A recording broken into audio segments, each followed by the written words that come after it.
Hey folks, Matt Easton here, Schola Gladiatoria, and I'm hanging out with Todd from Todd's Workshop. That's right, so Todd very kindly invited me over to his place and we filmed a couple of videos today, but we also thought it'd be a good opportunity to do a little bit of a Q&A. So we posted in a couple of places asking for questions, primarily for Todd, but I don't know if there's any there for me. And so we're going to look at a few of those questions now, ones that have piqued our interest, that either I want to ask Todd or that Todd particularly wants to answer. So let's have a look at some of these questions. So first up, Todd, we've got a question for you here from Matthew J. Courtuem. Sorry if I'm not pronouncing your name correctly. What are some reproductions that you wish more people would pay to get made? And I think that's a great question, because there are certain things which are just really popular and people just order tons and tons of, but there are some things inevitably you really want to make. There are. I mean, that is a really difficult question, because it's that one where everything goes out your head. I have a particular like of daggers and rondel daggers. So frankly, just bring on the rondel dagger commissions. I love those. I just find them interesting because rondel daggers, there's the military side, but very often they go to much higher status but remain as military objects. So I have very little interest in objects that are non-functional. Okay. I like objects to be functional. As soon as they are pretty for pretty's sake, my interest in making them disappears, really, on the whole. Rondel daggers, of all of them for me, are the ones which remain, however pretty, as utility objects. So they always appeal to me. And rondel daggers are quite unusual objects, even in their own time, aren't they? Because they sort of came, I won't say they came from nowhere, but they are a very distinct thing that came about in the 14th century and very quickly kind of assumed certain characteristics that are almost unique just to rondel daggers, aren't there? And you get some very interesting blade cross sections and details of the rondels themselves and the grips details. Yes, I mean they stayed. Blade forms are always quite interesting, because 14th century blade forms on eating knives, they go mental, they go crazy. Right. And dagger blades remain relatively normal, straightforward in 14th century. But then rondel dagger blades, particularly in the 15th, do some bonkers stuff, you know, and they still have that continuous theme of being very stout, very robust. But yeah, they begin to do just weird things with step changes and multiple profile changes along the blade section and cut out bits for no apparently good reason and all sorts. So they're very interesting. And I think socially they were very important as well, because in a lot of circumstances in the 14th and 15th centuries, people didn't wear swords around, but they did wear a rondel dagger. Yeah. So the rondel dagger takes on the mantle of saying, you know, I am a knight, I am a noble, all these sorts of things. Yeah. So.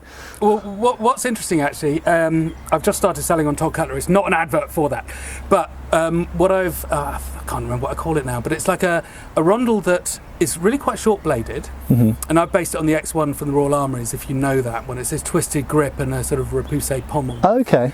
But quite short blade.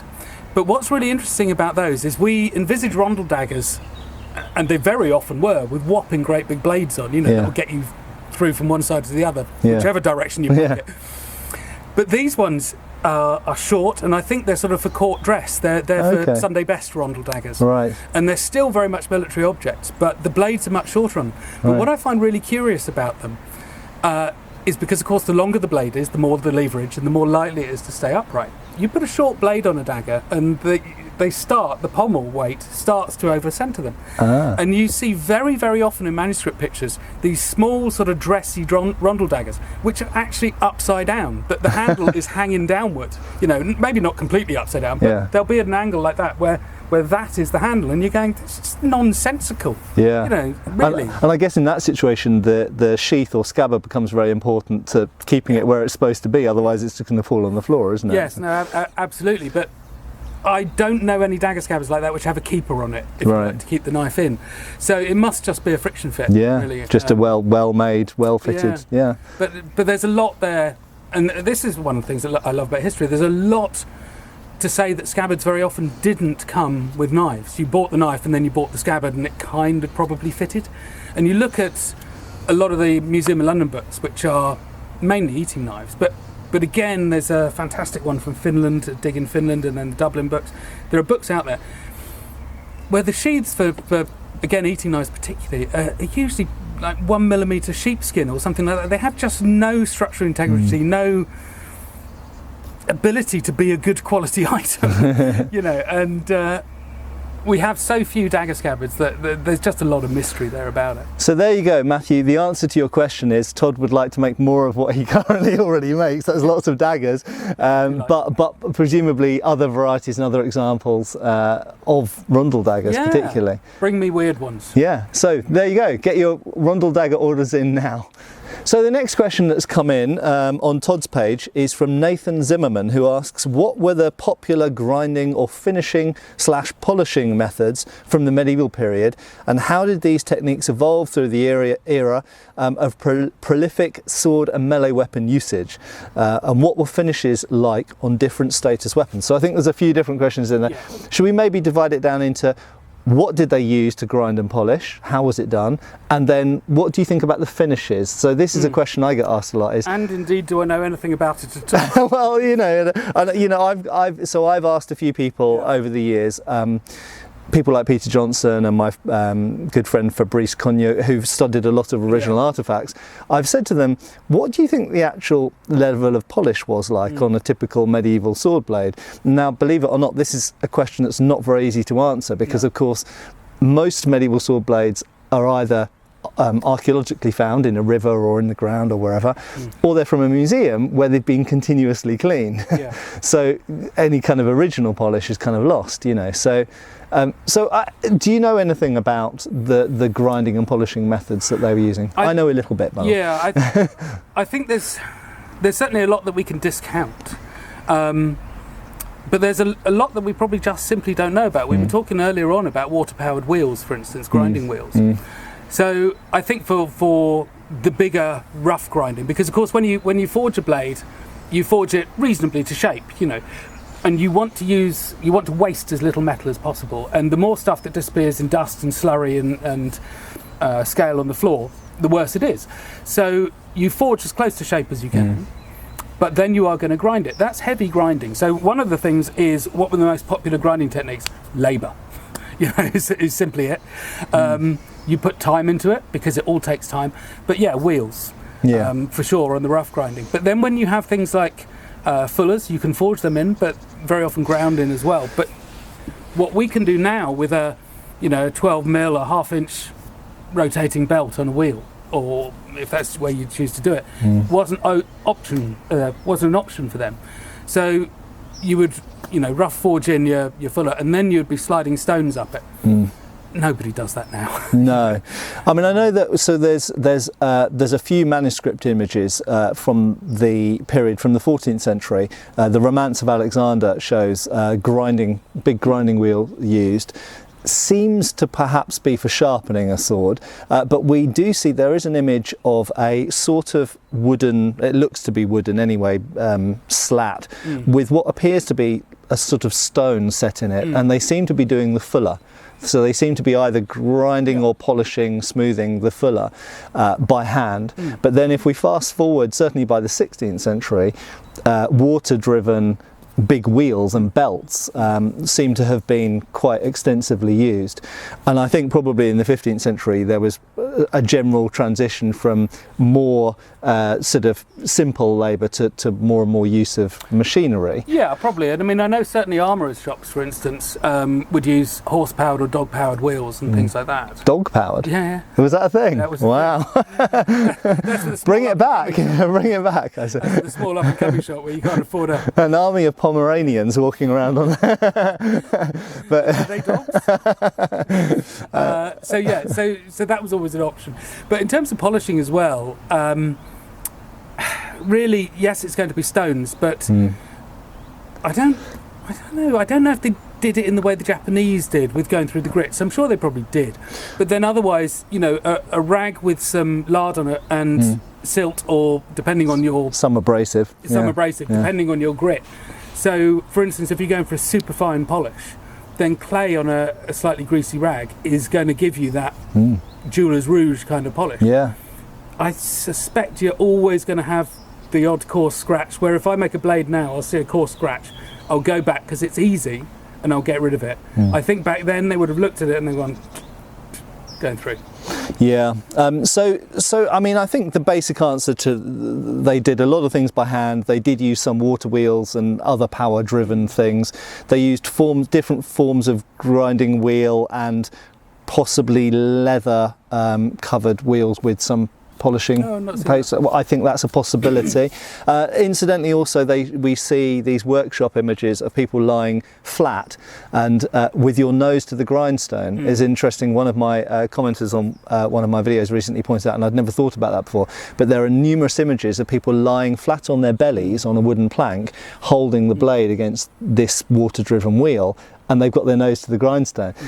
So it's an interesting anecdote that could possibly have something behind it. But so I think those are all options. In terms of the finishes that we would have found, so there are some swords in collections which I think possibly have close to original finishes on them. There's some in the Rustkammer in Vienna that belong to Emperor Maximilian that I suspect, because they've got fire gilded decoration, I suspect they've not been messed around with very much, and they've just sat in a state, armory for a long time. And they tend to be quite highly polished, but not what you'd think of as a modern mirror polish, but perhaps a bit higher than a satin finish. So in terms of modern reproduction swords, some of them have a satin finish, some of them have a mirror polish, and I suspect that somewhere in between there is probably about where the right. In fact, actually, when I do my final polish, I use a very coarse polishing wheel. You can get them in different sort of qualities. I use a very coarse one for exactly that, and I don't like the mirror polish. For me, it feels wrong. I may as well chrome plate it. It's not where I'm at. And satin, again, it just becomes a uniform finish that I don't think they could have achieved, really.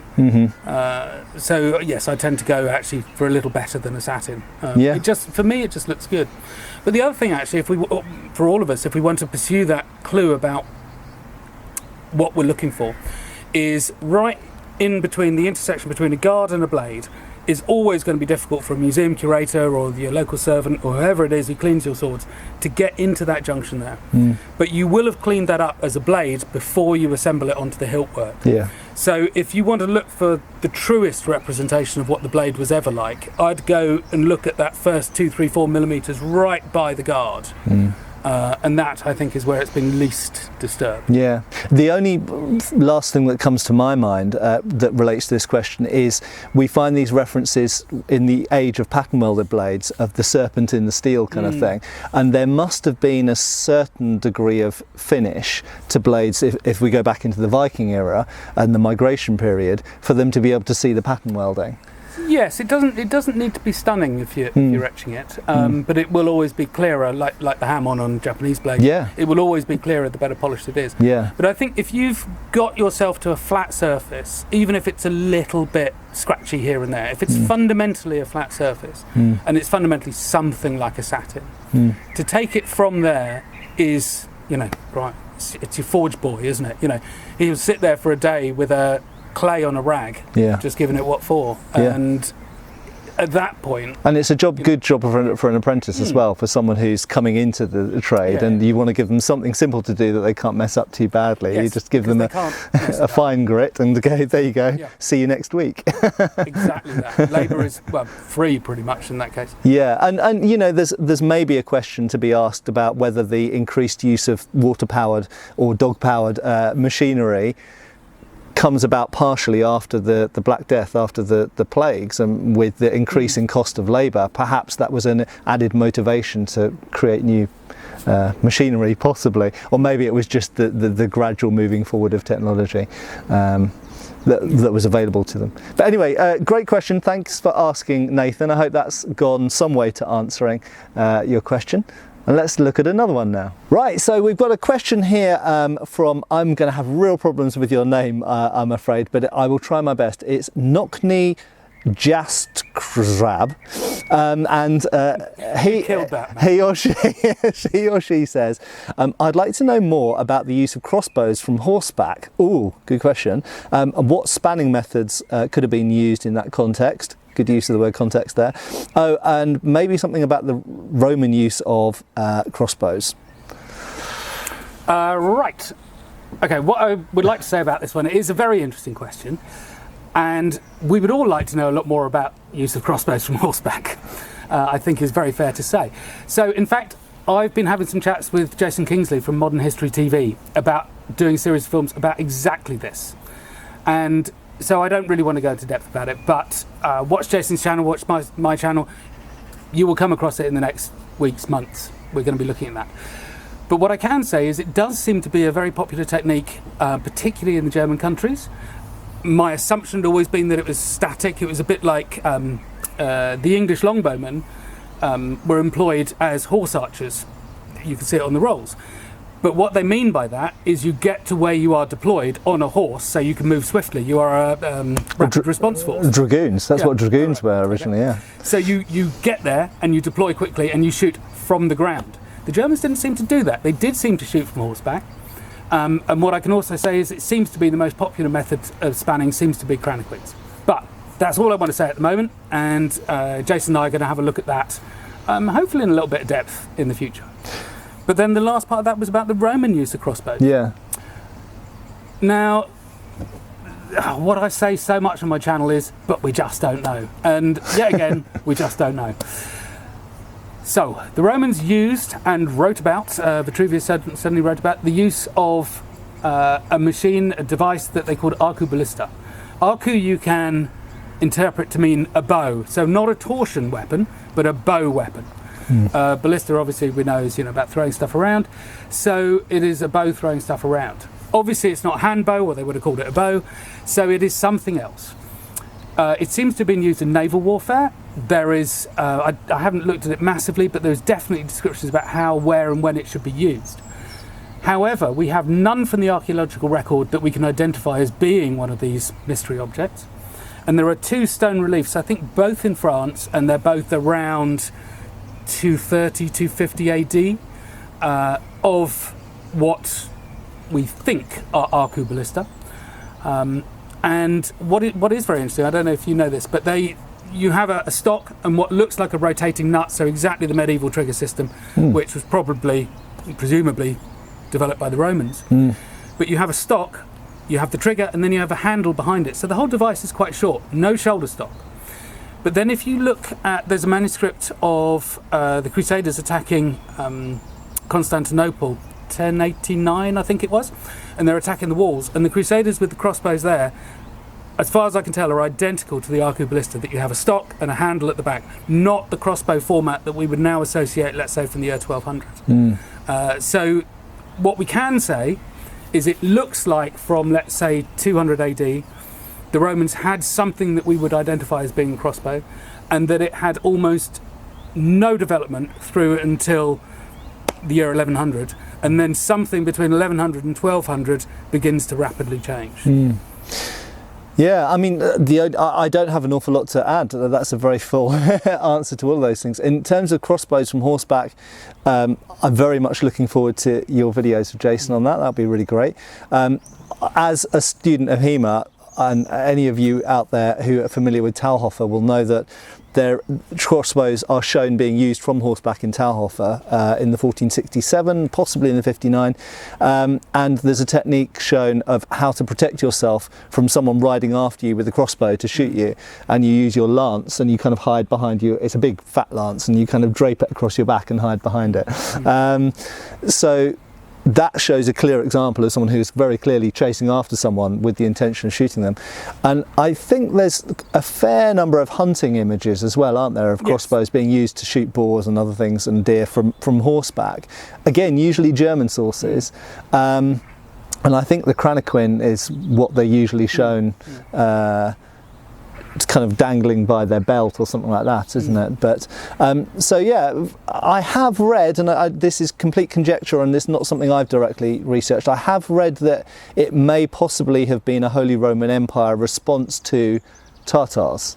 Right. And that when they came up against horse archers, they needed an answer to horse archers, and so their answer was crossbowmen on horseback.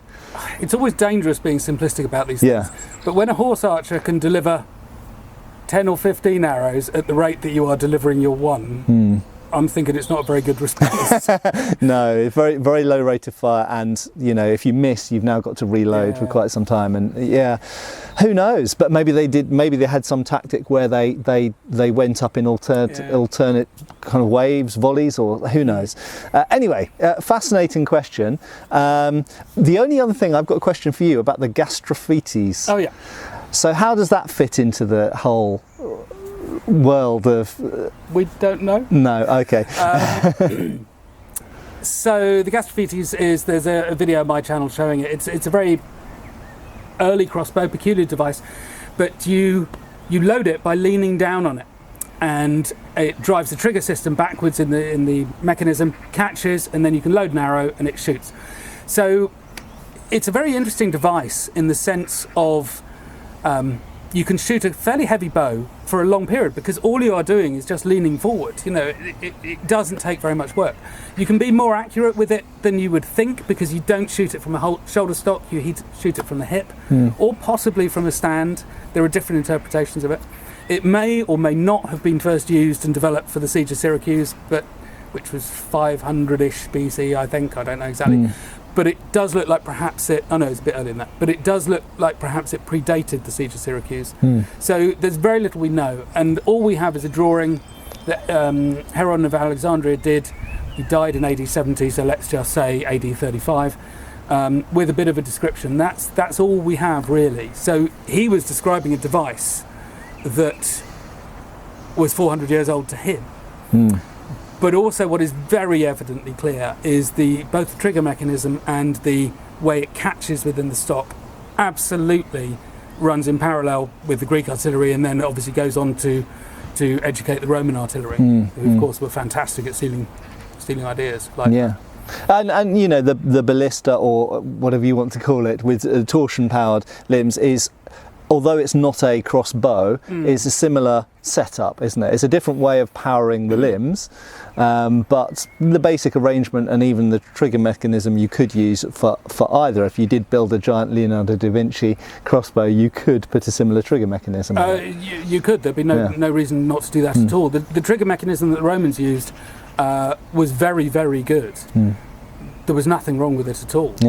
So that was great. And you built all of these yourself, famously so. But the Scorpion, the smallest of the catapulters, so more properly a catapulter is a spear thrower and a ballista is a ball thrower. So the Scorpion is in fact a catapulter, which is an arrow thrower. They're only so big. But it's the smallest of them. And there is discussion perhaps that they were handheld. I would think that they'd be fairly ungainly.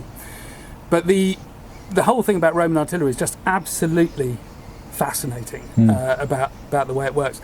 But the torsion artillery, very complicated. That's the problem with them. Very complicated, and I would imagine weather dependent. They did have tubular containers for some of the torsion ones, didn't they? I think for the naval ones they had metal tubes. I think there's some archaeological remains of metal tubes that go around the torsion parts. But what we do know about them is that they outshot bows for distance enormously. So from memory, the catapulta they reckoned on being 600, depending on the model, 620 to 660 paces. Wow. Whereas an English longbow, which we know shoots like Billy-O, might be 300, 320 paces at absolute maximum. Yeah, and there are recurve bows. There are composite recurve bows that can get out to sort of 500 yards. But yeah, I mean something. Shooting knitting needles. Well, exactly. Not massive, great. Sort of anti-personnel, spear-sized projectiles or whatever. Well, the three-span catapulta. So the biggest ones they did are going to be shooting arrows that kind of size. I don't know what that's going to weigh. Let's just say, a pound, half a kilo, something like that. 660 yards. I think it's Maiden Castle where they found a skeleton in the ditch which has a ballista or a catapulta bolt in a projectile bolt in the spine. And they obviously, this is all conjecture, but they think that he was shot and carried over off a palisade or whatever into the ditch. But there's also a high degree of accuracy possible with those. Very sort of, accurate. yeah, very compared to most other things available. No, they're fascinating bits of artillery. But anyway, we'll come back to and do more of. Crossbows are a huge topic, and really, if you want to watch any channel, if you're interested in any sorts of crossbows from ancient Greece through to the modern world, really, then Todd's the guy to watch. Are you ever going to look at Chinese crossbows, incidentally? Yes. Yo, sorry, I accidentally stumbled on that. Okay, we won't. Okay, good. Well, that's good stuff. So let's have another question. So I've got another question here on my YouTube comments from Anne Hagger, who asks, what type of tool, machine and material does Todd like working with the most? This is going to be a geek fest. Right, so inner workings of my brain, every time I tap a thread with a drill tap, a thread tap, I get some sort of cheap thrill out of it. I just think it's just such an amazing power to be able to cut a thread into a hole. Yeah. Can't explain it. The other one is welding. It's just like you can stick these two bits of metal together and you just feel like a god. Which kind of Thor. And then oh my God, sorry. And then I suppose one of the things I really do enjoy, which I shouldn't, is actually blade grinding. So when you are standing at a grinder, which is nasty, unpleasant work. There's a lot of mess, a lot of dust, a lot of burns. You always get little pinprick burns everywhere, and it can be quite physical, boring work. But it's very skillful, though, isn't it? I mean, I've done a bit trying to not mess it up, basically. Well, one of the things that I still don't understand how it works. So when you look at something, it takes a little bit of time to process what's going on. Yeah. So I can be looking at a really complex bit of geometry on a blade or something like that, and I'll be grinding it, and you want to see what you've done, so you look at it and you do that.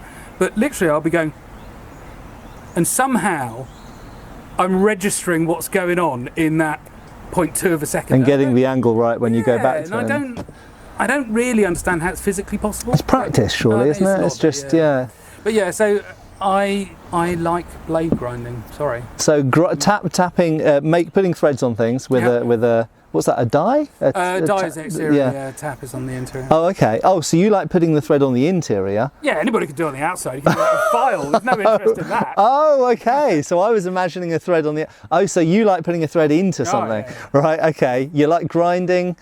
And what was the other thing? Welding. Okay, summoning the lightning and making the two things stick together. All I'll say is don't corner me in a pub on a Friday night. Okay. What can I say? So Will asks, will Todd ever do a film on testing crossbow bolts against a combination of brigandine, mail and padded doublet? Of course. Yes. Todd's gradually working his way through all of the possible things you can shoot with a crossbow. Well, no, I'm not. The problem is, I'm sure you've got it too. I have a list of films that I need to make or want to make. I'm somewhere up in the 40s at the moment, and the problem is, if I've just done a film about one thing, I need to lead on to it. So I've done one recently about different weight crossbow bolts and the distance they go. Yeah. So I now want to know what energies do they go at? What different masses does that mean? So okay, there we go. That's another film. Brilliant. Well, during the course of that, I had to look at the weight of crossbow strings, which was completely accidental, but there it goes. Well, actually, that's really quite irrelevant, as it's turned out. There's a spoiler for you. So that was interesting, and I wasn't expecting that. And then, I have a conversation with Jason Kingsley, or I have a conversation with you, and so we go. So there's a little scheme that I've been cooking up with Matt, or we've been cooking up here, which will involve several films, but actually it could be more or less endless. So the answer to your question is yes, but if more exciting stuff for me keeps getting in the way, or more prescient needs to be done now stuff keeps getting in the way, it just keeps getting booted down the list. And also there's a resource that they are resources that get used up and destroyed, and they cost money, and they take preparation time and everything else. So to get the right brigandine and the right mail and the right it costs money and takes time. So some of those are considerations that have to be, there has to be a priority as well to what you need to. There has to be. I mean, Matt's completely right that this stuff doesn't happen for free. But then the other side of that as well is that if you have an idea and you want to do it, you can only do that idea once. And so if you're not really ready for it, you're not really prepared. You know, I don't have a decent brigandine sample, or my crossbow isn't right for doing that, or then you're silly to throw it away there and then. You know, wait for spheres to collide, you know. Yeah, cool. Anyway, good question, Will. So Celtic Kraken asks, compound crossbows made from period materials. You've already implied that you could make one, but are you going to do it? Yes. Yeah, that's... I just have to, really. I mean, going back to that giant catapulta thing that I did years ago with a very good friend of mine, Owen Bush, who was mason bladesmith and ironworker, smelter. He was one of the build crew on that, and I reckon we stayed up till 5 in the morning having an argument about how we were going to do this machine. And he won because he was front of camera and I was just back screen, so I didn't count. But no, it was all goodwill. Get on very well. But nonetheless, I cooked up a little scheme there for how we could do that as a compound system, very straightforwardly, and how the Romans could have done it. And a different route was taken, which I always felt was a shame. And so the same is true for doing a heavyweight crossbow. I think they could have done it. I've been pondering it over the last few months. I suppose probably a big question is the longevity of the string, because it's having to go around small pulleys. But if we forget about that for a little bit, could they have done it? I think they can. Should I do it? I think I should. Yeah. It'll come. It's going to come. And any idea of timescales? I'd like to do it this summer, but I have a lot on my plate. Cool. But it's in the foreseeable future. It's in the foreseeable future. How about we say before Christmas? Oh, something to look forward to, folks. Okay, so the final question for this video, and thanks again to Todd for taking part in this. Thank you. Is from Wamken 619. I don't know if that's code for something, but anyway, it sounds slightly dubious. Do you have any idea of what methods that medieval or Renaissance weapon makers used to create flanged maces, particularly the all steel ones? Well, yeah. Do you? Yes. Yeah, I mean, that is an interesting thing, because shock horror, an awful lot of them, I'm sure not everyone, but an awful lot of them were actually brazed together. So brazing, for those of you who don't know, is that you have, well, difference between brazing and welding. Welding is you get two pieces of steel, let's say, you put them together, you make the joint between the two pieces liquid, and by making that liquid, they fuse together, and you effectively end up with one piece of steel. That's what a weld is. When you glue something together, you're familiar with gluing, obviously.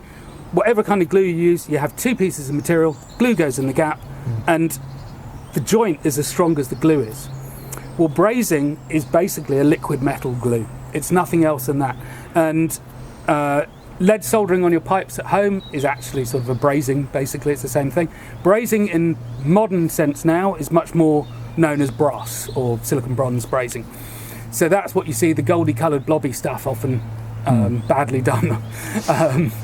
But that's brazing. And that's what they use. If your joint is neat and tight, a brazed joint can be very strong. They often did it with copper, which is much hotter than brass is. I don't know if copper gives a stronger brazed joint, I don't know. But very often it was done with copper. But it's all in the quality of the preparation work that you do. So if you have a shaft, I'm sure some of them, you literally just braze the flange onto the edge of the shaft. But other ones, without a shadow of doubt, would have a channel cut into the shaft, and then the flange of the mace is socketed into that channel.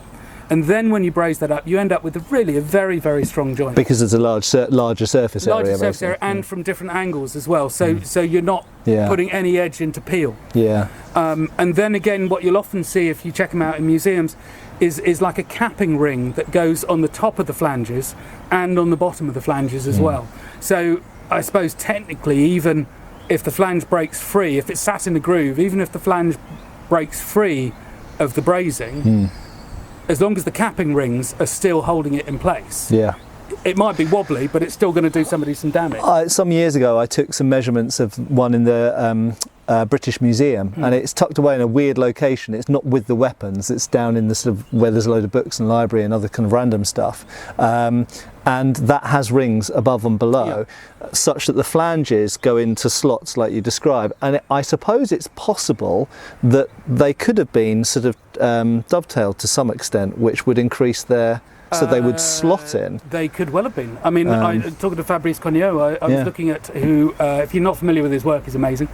I was looking at the butt cap on a pole arm that he made years ago, and the langets that came down the side of the shaft were dovetailed into the butt cap. Right. And that sort of detail that he's very good at. Yeah. But yeah, so very much they could well have been dovetailed. Yeah. And so, there's no reason not to. Yeah. So, I mean, I think the other element as well, is specifically asking about the all steel ones, is I know the shafts of some of those. So if you look at some replicas and possibly some originals, they're a solid rod. But certainly a lot of them are hollow, aren't they? They're a hollow tube. Yeah. And I seem to recall that Fabrice on some originals has noted that there was wood inside some of them, presumably to give them a bit more structural integrity and prevent the walls of the tube being squished in or something like that. Yeah, I mean, very, very much that we've all done it with tin cans. You can stand on it, you put a dent in it and it collapses immediately. Yeah. And you will always be able to get the shaft of a hollow mace thinner if you can back it up with something. So if you can imagine cutting the taper on your wood and hammering that in as hard as you possibly can into a shaft, it's really going to give it an awful lot of support. But not much more weight because it's a fairly thin. Yes. Yeah. And so it allows you to have a much lighter weapon and still be strong enough.